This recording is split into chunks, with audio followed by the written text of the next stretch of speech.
Hello friends, last time we saw how do you handle matrices in R, and today we are going to discuss how to handle factors in R. So how do you define a factor?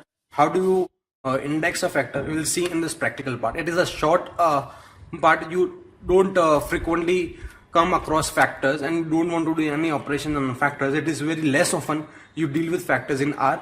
But you need to also keep in mind, if you encounter any factor part in your programming, you need to know how to deal with it. Now let's define a factor. Let's say y is a factor.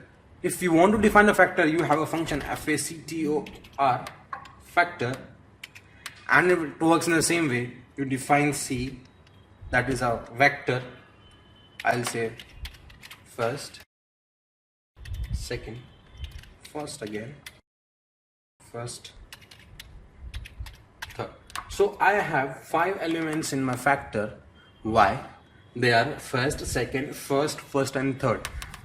Let me give control enter. So you can see factor with 3 levels. Let me show you here.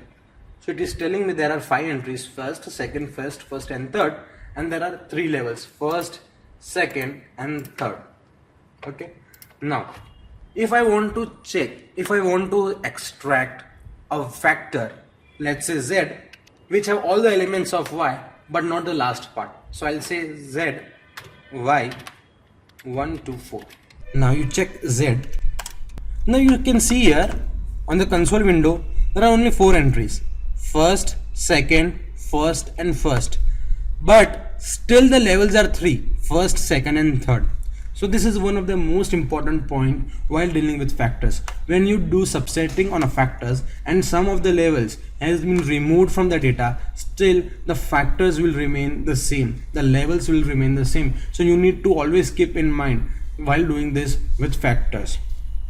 Now let's say I want to define a 6th entry of a factor. I'll say y of 6 equals to 4th.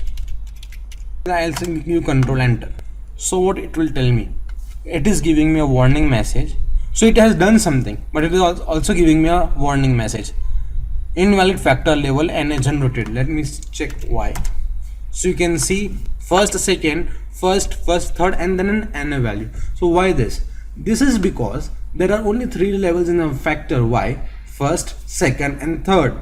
But I'm inserting a 4th value into a factor which is not a part of a level of y. So if I want to insert a value which is not a level of y, so there is some different function for that.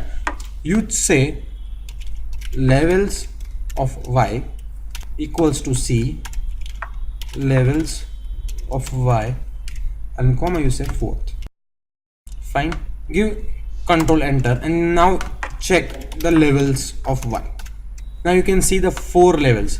Now if I run this function now, it had a run without giving an error or a warning, and if you check y, you can see first, second, first, third and fourth.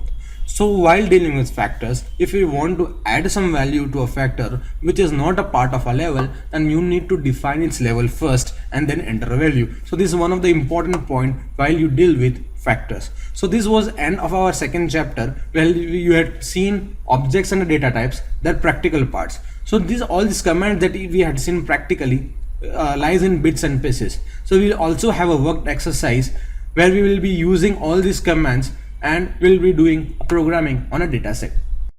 So this was all about handling factors in R, and in the next topic we will be discussing how to handle data frames in R.